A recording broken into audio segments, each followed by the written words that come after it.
It's personal, it's weird, it's hilarious, and sometimes way too real. You've been warned. Why is society so negative about floof hair? When I was in middle and high school, I shaved every 3 days because that's what girls are supposed to do and guys expect it. What kind of nonsense is that? Hair grows there for a reason. These days, I think trimming is fine, but since graduating, I only do a summer haircut. The rest of the year, it's the Amazon rainforest, and my boyfriend couldn't care less. Me and my mom only shave what sticks out of a swimsuit. The rest just gets a light trim. Personally, I do it because, let's say, it makes bathroom trips less absorbent. I'm old enough to have seen beauty preferences swing back and forth a bunch of times. They'll change again. Just do whatever makes you comfortable. Trends be darned. Yep, just another silly beauty standard.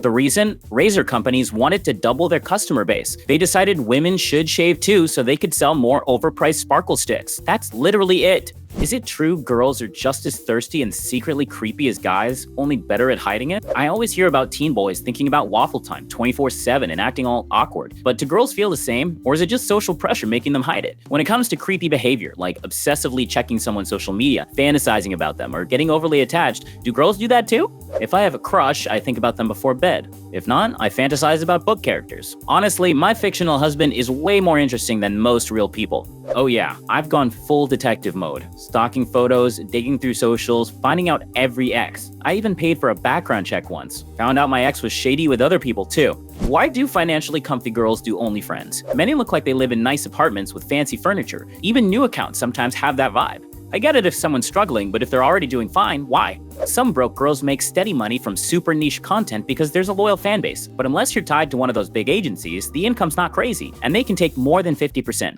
Sure, some genuinely enjoy it, but for many, it's just a job with all the emotional and mental load that comes with being that vulnerable online. A lot of that wealth is fake. Rented houses, borrowed cars, staged photos. Agencies run a lot of top creator accounts. Why are so many people who are against the COVID vaccine now totally chill with Ozempic? Like, we had a whole wave of folks shouting, I don't know what's in that shot. I'm not putting that into my majestic temple of a body. And now they're happily injecting themselves with a skinny juice like it's the fountain of youth. I know a family like this. Back in 2020, they were all, the vaccine came out too fast. They found the virus in January and magically made a cure by March. It must be either a biological blammo stick, some kind of mind control tool, or just a regular flu we can ignore. Now with Ozempic, it's, oh, of course it's safe. They've obviously been working on it for years. All the money goes into beauty products anyway. They just want us to stay skinny, so we'll keep buying it. When you tell them COVID vaccines came after 50 years of research, they just hit the ignore facts button. Do OnlyFriends subscribers realize they might not be chatting with the actual model? I saw a job posting. They hire people to flirt, chat, even spicy text as the model. Do fans even care? Or is the fantasy enough? People think women aren't visual when it comes to spicy thoughts. That's nonsense. I love a good-looking dude. And yes, I'm talking about well-sculpted garden gnomes. I've done some roleplay work for OnlyFriends before. Fun fact, the profile literally said, don't send me your zucchini pics, yet dudes sent them anyway. Hilarious. The difference is, many women don't get the same instant reaction guys do when they see, say, boing boing balloons. We often need more physical and mental stimulation. The idea that women only care if a guy is nice or has a good job is outdated. Attraction matters for everyone. I bet some dry spells in relationships happen because she's simply not attracted anymore. So I was on the throne and this thick liquid came out of my wand. Is that normal? I'm 18, no spicy activity lately, but some mild excitement happened in the past few days. No pain, just sticky ghost. It happened to me all the time when I was drinking too much Red Bull. Thought it was an infection. Turned out my prostate was inflamed. Switched to water and it stopped.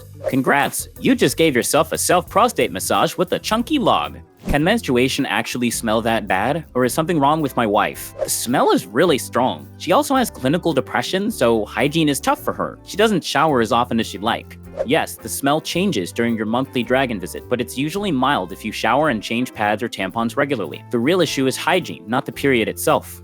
Why are black people in America called African American, but white people aren't called European American? Because many black Americans were enslaved and brought here without any record of their exact country of origin, they used the whole continent as identity, because the specifics were stolen. Never been to a strip club? What do I need to know to not look like a total noob? I'm 36 heading to South Carolina, thinking of visiting one. I know the basics, don't be creepy, they work for tips. But how much money should I bring? What's the etiquette? If you get a private dance, specify one song or they might keep going and charge you for each. Think of it like a casino. Don't spend more than you're ready to lose. Throwing singles is totally fine. Plan for $50 to $80 per hour if you're keeping it chill, $150 to $200 for a fuller experience. The VIP room rarely lives up to the hype. You just pay more for the same amount of clothes and pricier drinks. If they ask, is it your first time? Say no. Newbies are easy marks. Every strip club is different. Some are fun bars with dancing, some are depressing traps. Some have full bars, some only beer, some even have surprisingly good food.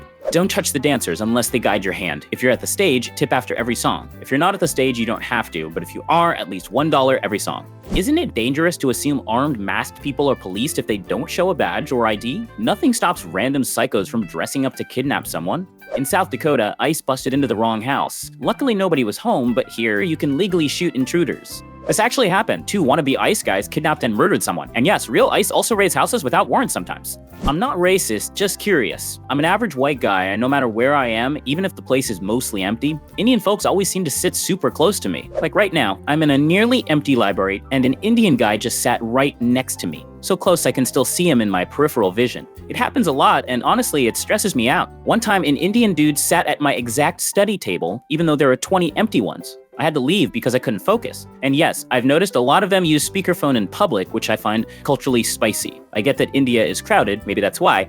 Again, not hating, just observing. Once in Paris, I was eating alone at an outdoor cafe. Plenty of empty tables. I'm mid-baguette when a French woman sits at my table, not across from me, just there. She ordered food, ate quietly, no conversation. This was before smartphones, so we weren't staring at screens. I read a newspaper, she read her thoughts. Apparently this was totally normal for her. Different cultures, I guess. Guys, do you use lube when solo speedrun or go in dry mode? Dry 90% of the time for convenience, but lube is better. WD-40 obviously. Last week's bonus, no squeaky eggs. Only the tears from thinking about failed relationships. What's the female equivalent of men measuring their lightsabers? We measure engagement rings. Whose husband is more loving? Whose kids are cuter? Who looks younger? Whose house is fancier? Whose vacations are more Instagram worthy? Do men suddenly feel disgust if they see a woman in a natural but unflattering pose? Like sitting hunched over with a couple of stomach folds? My boyfriend said it happened to him at the beach. I'm slim, but my skin naturally folds when I lean forward. He even suggested covering my stomach with a towel. Nope, your dude's just a jerk. Everyone gets folds when they bend forward, even him.